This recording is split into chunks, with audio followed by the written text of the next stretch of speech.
Yo no sé si me van a odiar o si me van a querer. No sé si me odian o si me quieren. Yo alguna vez he dicho, y lo sigo pensando, que yo escribo para que me quieran más.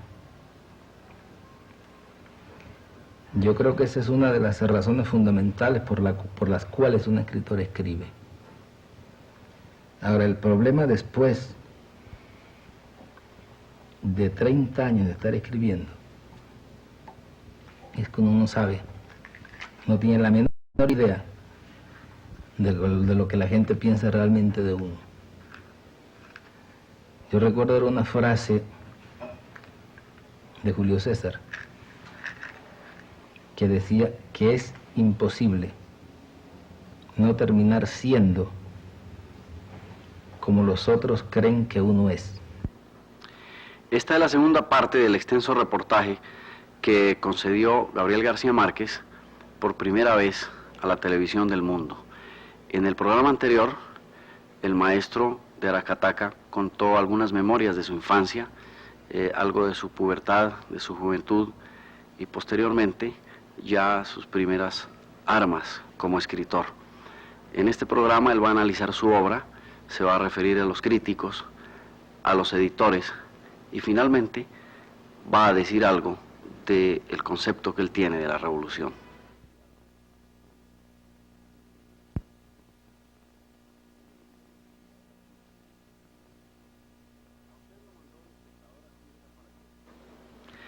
A usted lo mandó El Espectador a Suiza para que escribiera de la conferencia de los Cuatro Grandes. ¿Qué camino siguió de allí? Volví 3 años después, porque de Ginebra me pareció que esto de llegar a Ginebra y quedarse en Ginebra y volver acá a casarse, pues era como un poco exagerado. Entonces me fui a Roma y estuve en Roma unos 8 meses, 1 año. Y luego me fui a París, ya de regreso, y cuando estaba en París de regreso, recuerdo que estaba con Plinio Puleyo Mendoza en un café y él estaba leyendo Le Monde. Y de pronto me dijo, aquí hay una noticia que puede ser muy grave para usted. ¿Cuál es? Y me dijo, que clausuraron El Espectador. Y leyó, es la mejor noticia que me puedes dar en la vida porque no tengo que regresar ahora a Colombia. Y leyó, es la mejor noticia que me puedes dar en la vida porque no tengo que regresar ahora a Colombia. ¿Y no regresó más? O por lo menos la gente dice que usted le volvió la espalda al país. No, pero eso no lo dice la gente.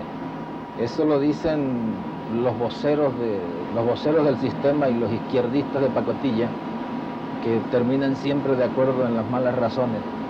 Mira, en realidad, yo no vivo en Colombia por motivos puramente circunstanciales.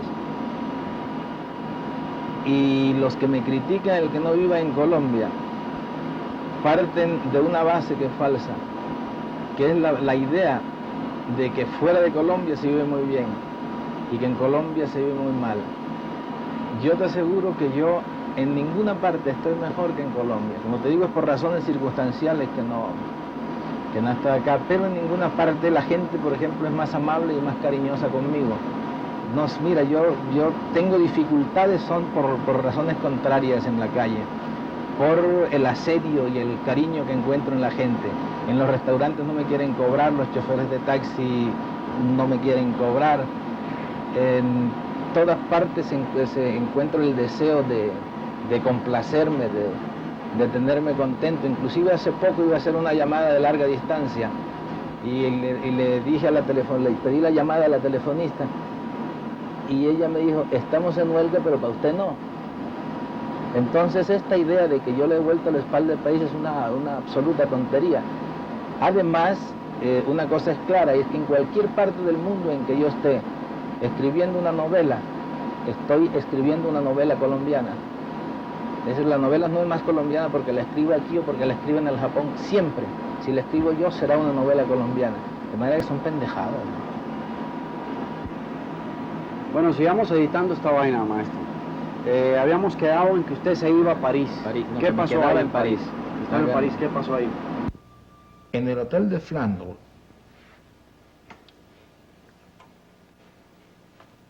yo tenía el pasaje de regreso a Colombia.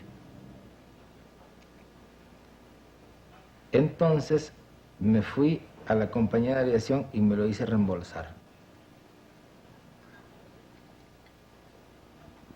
Me dieron el dinero en efectivo, lo metí en la mesa de noche y por fin realicé el primer sueño de mi vida, que era poderme sentar a escribir sin que nadie me jodiera.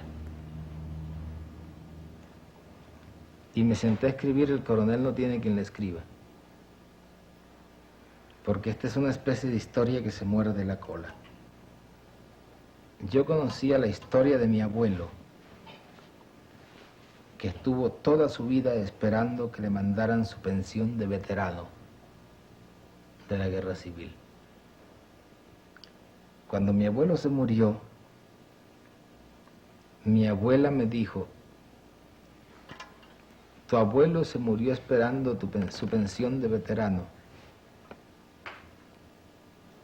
pero yo no me preocupo porque a ustedes les llegará. Y si no te llega a ti, le llegará a tus hijos. La pensión que no llegó nunca.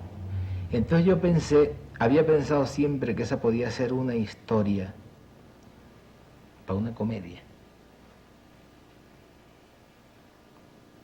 Pero cuando estaba en París,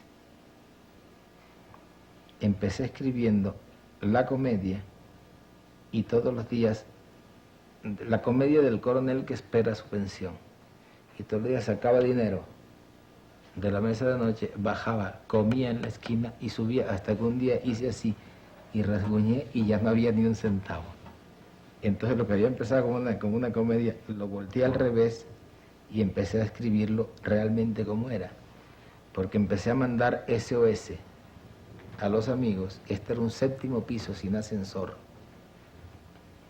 Y yo bajaba, veía que no había carta, y entonces subía y agregaba una página más.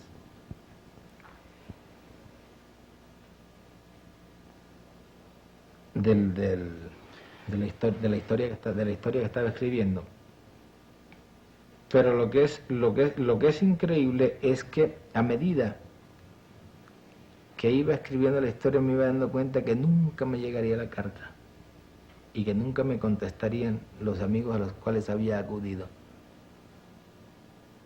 Entonces había un momento en que la historia, lo que estaba escribiendo correspondía exactamente con la realidad.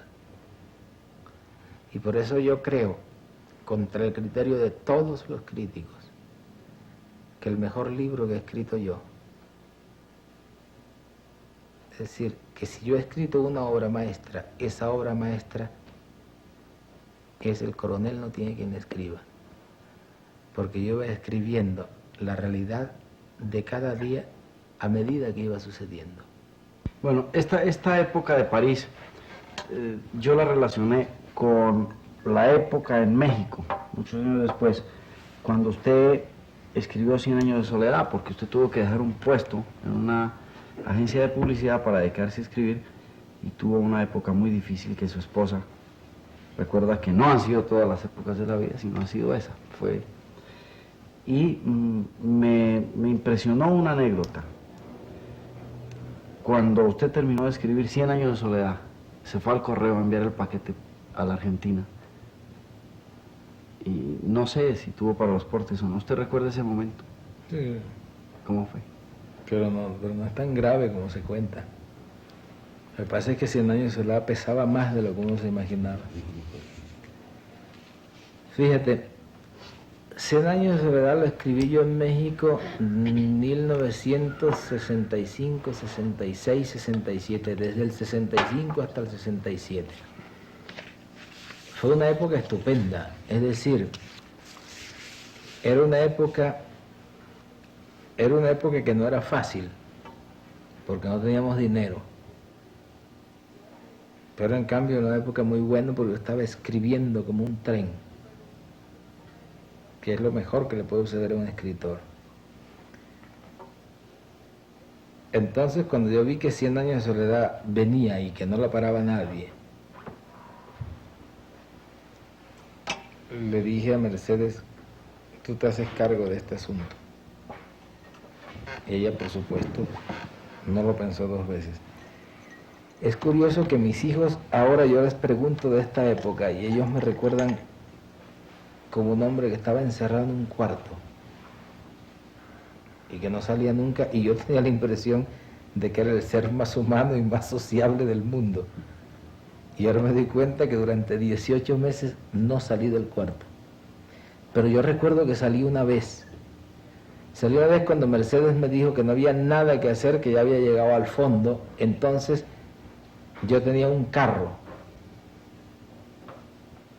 y lo llevé al Monte de Piedad y lo empeñé y le traje a Mercedes la plata y le dije, mira, aquí tienes como para 10 años. Y duró 3 meses. Y seguí escribiendo. Recuerdo que en mitad de camino el dueño de la casa llamó a Mercedes y le dijo, señora, usted deben 3 meses de casa. Y Mercedes tapó el teléfono y me dijo, ¿cuánto tiempo te falta para terminar el libro? Y yo le dije como 6 meses. Y entonces ella le dijo, mire señor, no solo le debemos 3 meses, sino que le vamos a deber 6 más. Y entonces el tipo le dijo, y dentro de 7 me pagan todo. Y dije, sí, todo. Y él le dijo, si usted me da su palabra, yo no tengo ningún inconveniente en esperarlo. Y Mercedes tapó y me dijo, papá, palabra. Y yo dije, mi palabra. Y dijo, mi palabra de honor. Y tú sabes que a los 7 meses fuimos y le pagamos todo. No por 100 años de soledad, porque yo terminé y en un mes traía tal perrenque en la mano que me puse a trabajar después en publicidad y pudimos pagar todo eso. Y el día que lo terminé, nos fuimos al correo, Mercedes y yo. Eran 700 páginas. Entonces lo pesaron y dijeron que costaba 83 pesos de México a la Argentina. Y Mercedes me dijo, no tenemos sino 45. Y me era muy fácil, partí el libro por la mitad y le dije, péseme este libro hasta 45 pesos. Pesaron hasta 45 pesos, quitaban hojas como quien corta carne. Cuando llegó a 45 pesos, agarré esas hojas, las envolví y las mandé y nos quedamos con el resto. Entonces nos fuimos a la casa y Mercedes sacó lo último que faltaba por empeñar, que era el calentador que yo usaba para escribir, porque yo puedo escribir en cualquier circunstancia menos con frío. El secador que usaba para la cabeza y la batidora que había usado para hacer toda la vida, para hacerle los jugos de fruta a los niños y que ya los niños estaban creciendo y ya no necesitaban eso. Se fue con eso al Monte de Piedad y le dieron unos 50 pesos. Y el hecho es que volvimos con el resto de la novela al correo. La pesaron y dijeron, cuesta 48 pesos. Mercedes pagó sus 50 pesos. Le dieron 2 vueltos. Y yo me di cuenta que cuando salimos del correo estaba verde de encabronamiento. Y me dijo, ahora lo único que falta es que esta novela sea mala.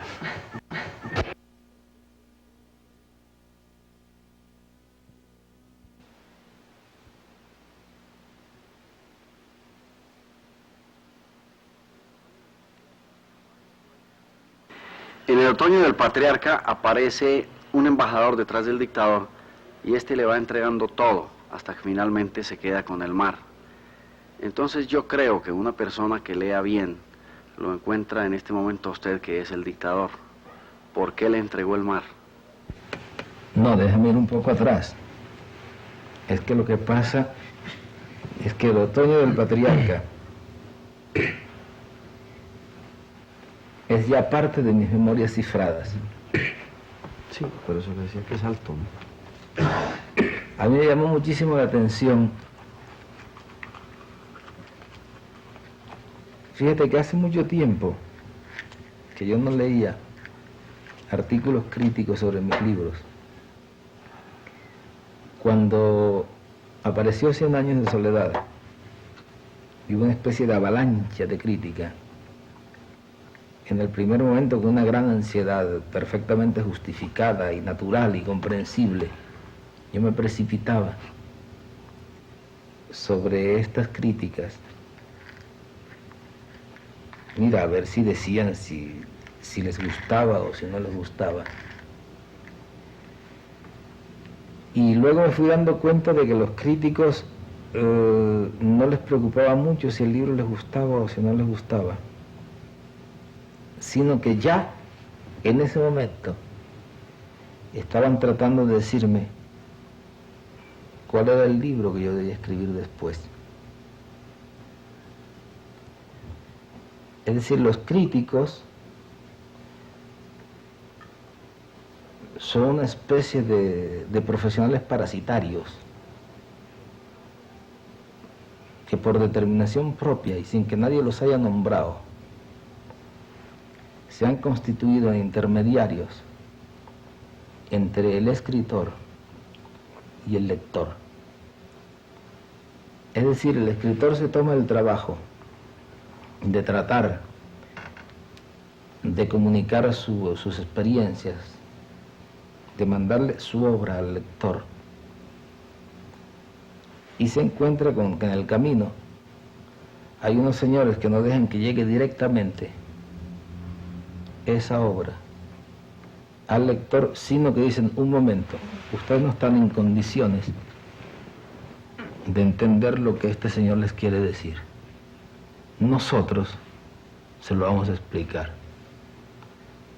Y entonces entran en un problema de desexplicación total.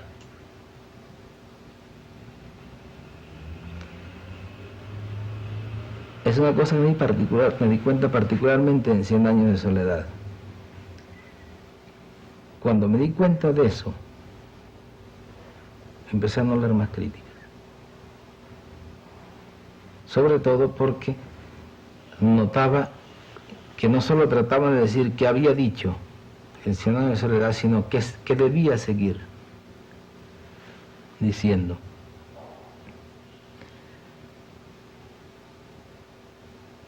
Se me olvidó el libro. ¿Cuál es la pregunta? Pues, ¿por qué a ese dictador no le regaló el mar? Le regaló todo el país. Que ya son de buen, sí. Entonces hay una cosa que me llamó mucho la atención de algunos críticos en relación con Otoño del Patriarca.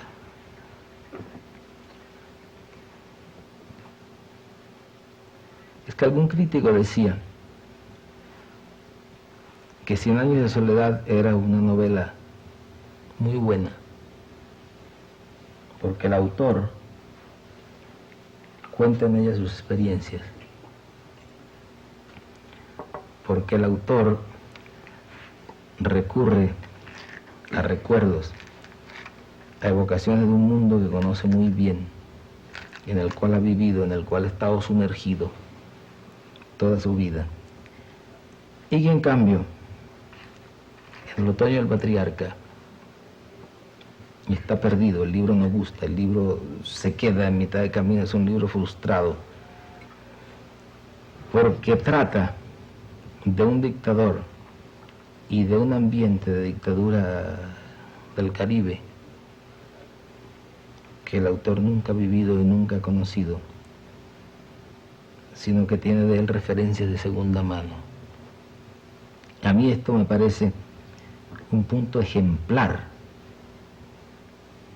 de los burros que son los críticos.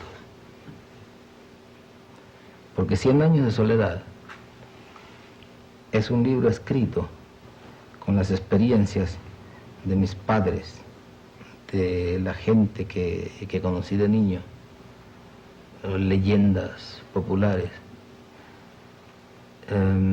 cosas que me han contado noticias que he tenido a través de los periódicos, investigaciones que hice de ciertos episodios.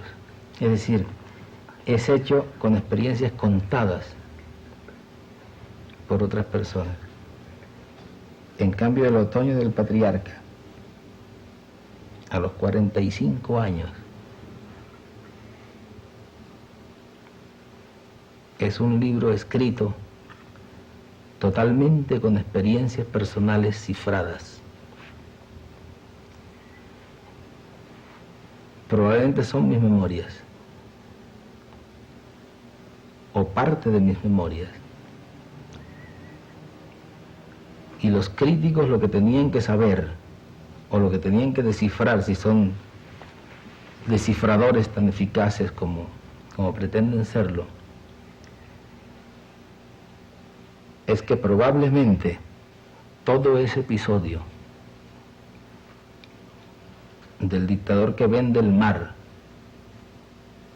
y del dictador que se queda perdido por la falta del mar corresponde un poco a la historia de la cual hablábamos hace un momento, del muchacho de Aracataca, del muchacho de Barranquilla, que a los 12 años llega a la ciudad más extraña y más remota que recuerda, que es una ciudad gris, una ciudad cenicienta, una ciudad fría, con tranvías que echan chispas en las esquinas, con hombres vestidos de negro, con calles totalmente llenas de muchedumbres, donde no hay ni una sola mujer, y sobre todo una ciudad donde no hay mar.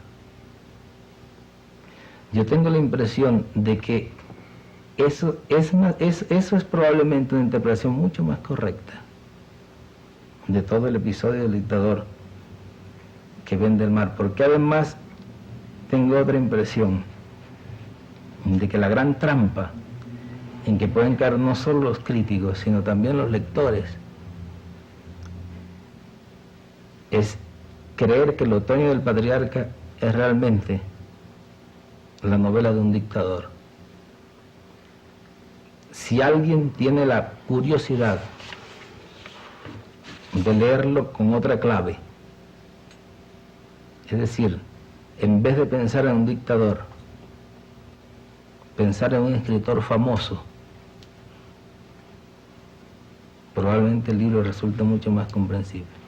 Se me viene ahora la imagen de un diálogo que usted tuvo en Lima, donde se acuerda de sus 5 años y era un niño asustado en una de las esquinas de la casa, solo a las 6 de la tarde, y no se movía de allí porque le decían que si lo hacía, los fantasmas de sus antepasados le iban a hacer algo.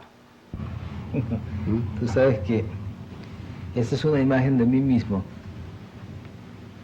que está allá en la hojarasca. Es decir, la hojarasca, como tú recuerdas, es un monólogo a 3 voces, por decirlo de alguna manera, de un abuelo, su hija y su nieto en torno a un cadáver,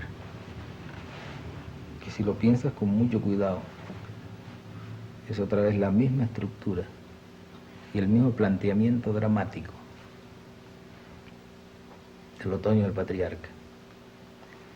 Y si lo piensas con un poco de cuidado, y me perdonas por una vez la pedantería de ser erudito, que son las cosas que más vergüenza me dan en la vida, es otra vez el mismo drama de Antígona,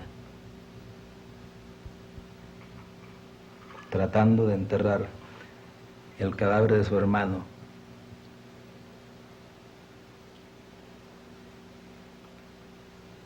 al cual el dictador Creonte no deja enterrar. Un tema que fue tratado primero, Antígona fue tratada primero por Sófocles, después por Eurípides, después por Anui, antes por Séneca, y después humildemente en la hojarasca. Bueno, y la verdad es que después no solamente- humildemente en el otoño del patriarca. Te digo toda esta cosa y te hago todo este rollo erudito, porque otra cosa de los críticos es la manía de andar buscando de que este tema no es original, porque fue tratado por este. No hay temas originales en la historia universal. En la historia de la literatura universal hay 36 situaciones dramáticas de las cuales nadie se puede salir. Yo creo que son menos de 36. Ahora, lo que te estaba diciendo era que el tema de la expectativa alrededor del muerto, del hombre insepulto, del hombre, del cadáver ante el cual hay dificultades para ser enterrado, es bastante antiguo. Fue tratado en la hojarasca, fue tratado en el otoño del patriarca. Entonces te hacía todo este largo recorrido y todo este pedante recorrido por la literatura universal, para decirte que la imagen del niño sentado, muerto de miedo, es efectivamente un tema recurrente en mis libros, en mi obra, si me permite decirlo, con una modestia que seguramente los críticos no me perdonarán.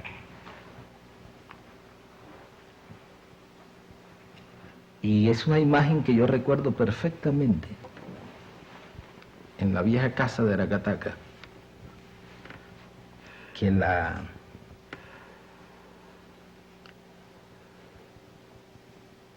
forma que habían encontrado mis abuelos a partir de las 6 de la tarde, para no tener que estar pendiente de mí, para no tener que estar ocupándose del niñito este que vive en esa casa grande, era pues que sencillamente decían: siéntate en esta silla y no te muevas,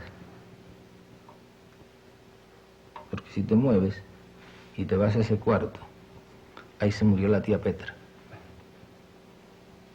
y acá se murió el tío Nicolás y allá se murió Petronila, y entonces me mantenían quieto a base del terror.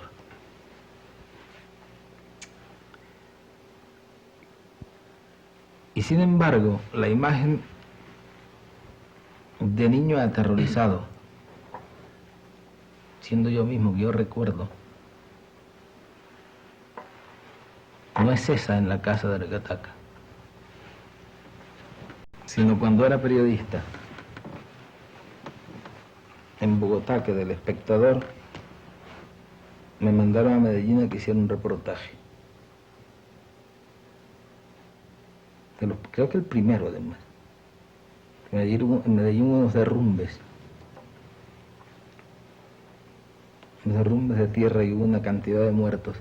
Y entonces, mira, te vas a Medellín, investigas qué fue lo que pasó. Yo recuerdo perfectamente que llegué, me instalé en el hotel y hasta entonces todo iba muy bien. Hasta hoy, bueno, ahora ya no puedo darle más vueltas a esto, tengo que salir y hacer lo que me mandaron a hacer.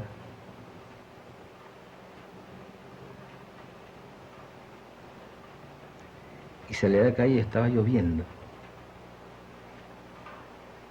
Y para mí fue un instante, una enorme felicidad el que estuviera lloviendo, porque era un pretexto que me ponía a mí mismo para poder aplazar el problema de tener que ir a averiguar qué era lo que había pasado. Y me recuerdo perfectamente a mí mismo, y en este momento tenía 23, 24 años,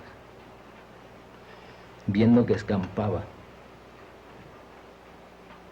Y que a medida que escampaba me daba cuenta que tenía que afrontar la realidad.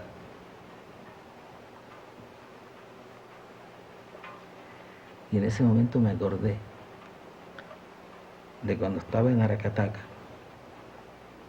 sentado en el asientito, temiendo que allá se había muerto la tía, y acá se había muerto el tío, y aquí se había muerto la prima, Y yo me daba cuenta que ese terror que yo tenía en aquel momento en Aracataca, y que me lo habían convertido en el terror concreto, en el abstracto terror concreto de los muertos que salían, era el mismo que tenía cuando tenía que enfrentarme por primera vez a la realidad. Y en ese momento me di cuenta de dos cosas. Una, que a la hora de afrontar la realidad, todo el mundo, absolutamente todo el mundo está solo. Y dos, que todo el mundo, absolutamente todo el mundo, tiene miedo. Y fue una enseñanza muy importante, porque durante muchos años yo creí que era solamente yo. Y cuando supe que todo el mundo tenía miedo, pensé que probablemente nadie tiene más miedo al despertarse por la mañana que los presidentes de la República. Y ese día seguí despertando con mucho miedo, pero aprendí a tenerle menos miedo al miedo de por la mañana.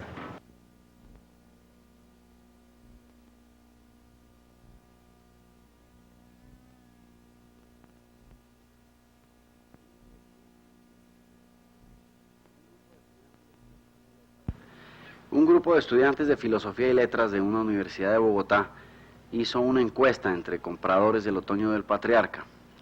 Ellos encontraron que por lo menos el 74% no pasó de la página 40.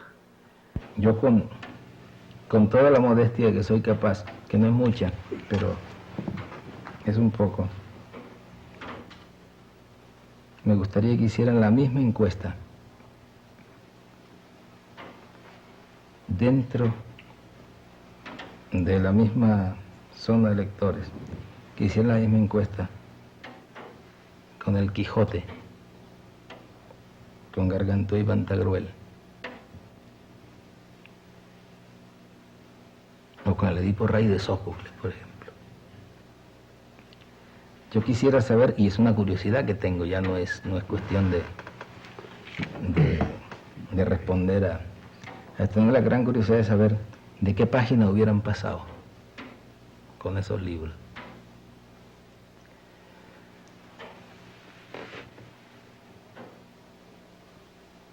Estamos en Colombia, en un país donde el índice de analfabetismo, según las estadísticas, es de un 40%. Yo creo, y tienen que demostrarme lo contrario, que las estadísticas son falsas. Yo creo que el índice de analfabetismo en Colombia está casi en el 80%.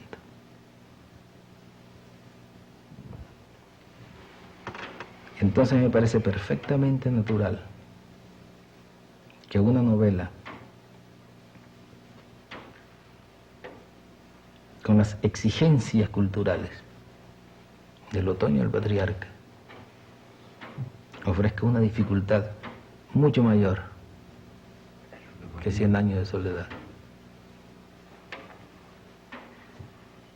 Ahora bien, un escritor tiene que tomar en cuenta el índice de alfabetismo de los lectores para escribir sus libros,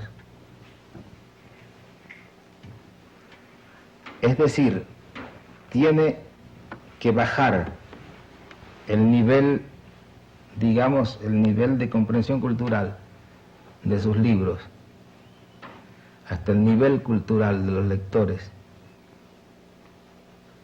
o tiene que escribir el libro como cree que debe ser y esperar que tarde o temprano los lectores alcancen el nivel cultural de ese libro. Yo creo que es la segunda posición la que se debe adoptar. Es decir, la obra literaria debe estar al nivel cultural que el escritor considere en que debe estar, y ese mismo escritor y todos los escritores y toda la gente que sienta a su país y que considere que la humanidad debe seguir hacia adelante, debe trabajar en el sentido de que los lectores, mediante una culturización intensa, y probablemente no será posible sino mediante una revolución, alcance el nivel cultural hasta el punto de comprender esa obra. ¿Usted cree que se demore mucho esto? Mira, lo de la revolución no sé si se demore, pero tarde o temprano será. Ahora, lo de que el público o de que El otoño del patriarca llegue a ser un libro comprensible para el público, yo creo que es una cosa que llegará también tarde o temprano. Hasta este punto, como trabajo literario, a mí El otoño del patriarca me interesa muchísimo más que 100 años de soledad y muchísimo más que cualquier otro de mis libros. Y yo estoy absolutamente seguro de que si en el futuro muy lejano se habla de mí, se hablará por El otoño del patriarca. Todas esas dificultades que se encuentran ahora desaparecerán fácilmente y el libro se leerá con una absoluta naturalidad. Yo recuerdo, por ejemplo, lo difícil que era leer el Ulises de Joyce hace unos 20 años, y ahora es un libro que se lee sin dificultades de ninguna clase. O recuerdo lo que sucedía con los dibujos y los cuadros de Picasso, que nadie comprendía por qué las mujeres tenían los ojos torcidos y en fin toda esta estética que parecía incomprensible, y sin embargo ahora tú le das tarros de colores o lápiz y papel a un niñito y te dibuja como Picasso, no tan bien o como Picasso, pero quiero decir dentro de esa misma estética que les parece totalmente natural. Ok, entonces vamos al videotape de color otra vez, ¿no? Sí, ya eso es. Bueno, ahora démosle un viraje de 90 grados al diálogo y yo me voy a pensar en su posición política, su convencimiento en la necesidad de una revolución, pero también en su cuenta bancaria, en que usted es un hombre muy rico y que habla de revolución. Entonces la mayoría de la gente encuentra una contradicción en eso. Ojalá fuera muchísimo más rico para hablar muchísimo más de revolución. Primero porque para hacer una revolución en un país como este se necesita muchísima plata.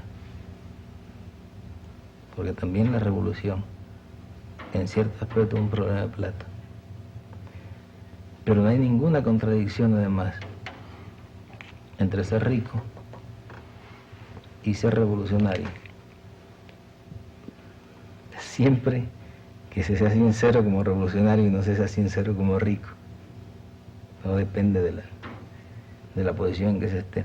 Mira, esto nos conduce a un equívoco que existe en todas partes. Y que es un equívoco fomentado, por supuesto, por los capitalistas.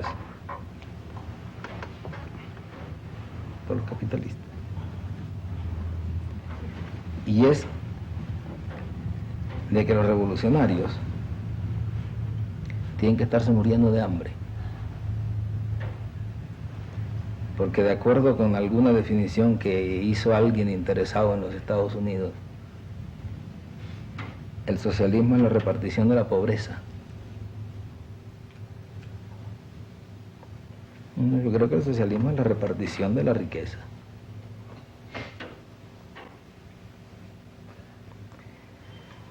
Y cuando tratamos y queremos hacer la revolución socialista, no es que queremos que los que tienen buenas casas y buenos automóviles y comen bien no tengan buenas casas y no tengan automóviles y no coman bien, sino que los que no tienen automóviles y los que no tienen buenas casas y los que no comen bien tengan buenos automóviles y tengan buenas casas y coman bien. Yo, hasta este momento, y en este momento tengo la suerte y la posibilidad de tener buenas casas, una buena casa, un buen automóvil y de comer bien. Me gusta tener una buena casa, me gusta tener un buen automóvil y me gusta comer bien. Me gusta la buena vida. Y eso me permite ser más revolucionario que cuando no sabía lo que era eso. Porque ahora sé lo que le está faltando a los que no lo tienen. Porque el escritor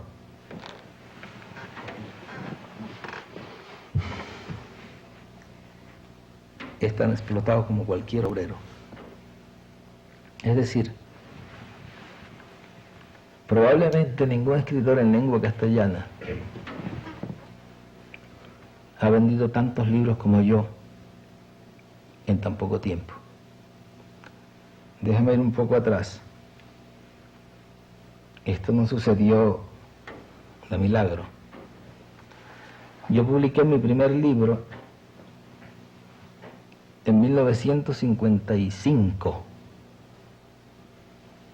al 65 y al 75, hace 20 años.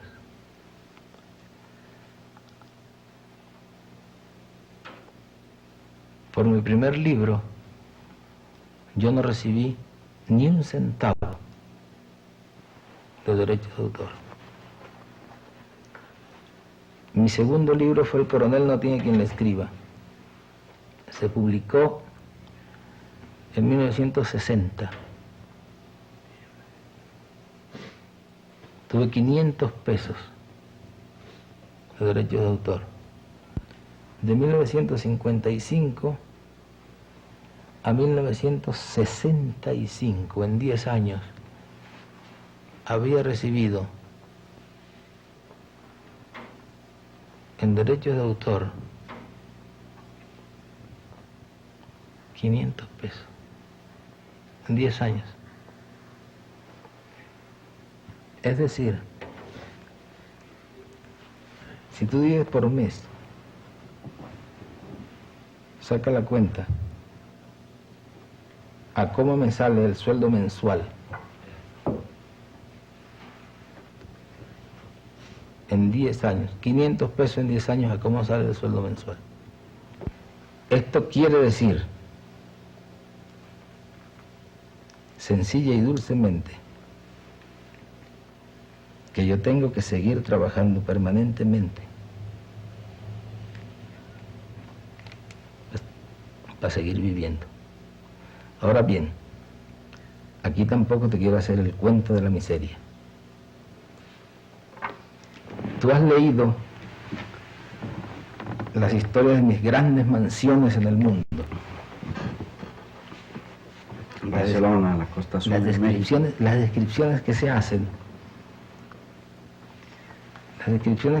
son espectaculares, y tú sabes que yo las dejo y nunca las rectifico. ¿Sabes por qué?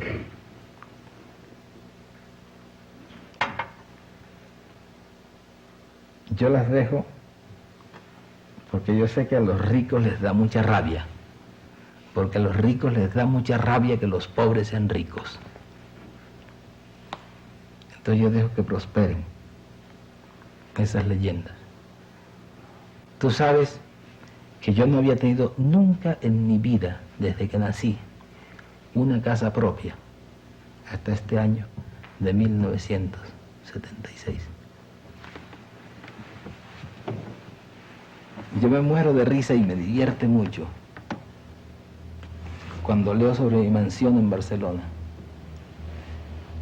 Mi mansión en Barcelona es un apartamento alquilado, por el cual pagaba $180 de alquiler.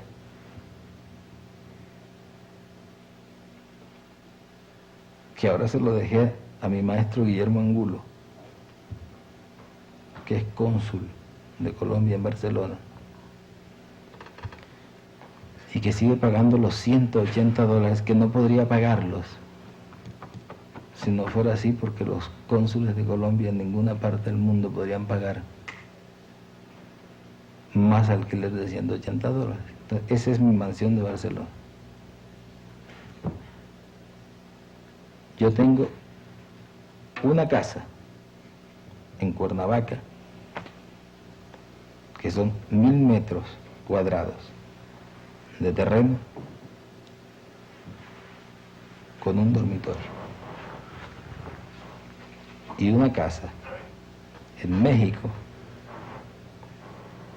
que es una casa muy bella, una vieja casa que compré y que la restauré yo trabajando con los albañiles.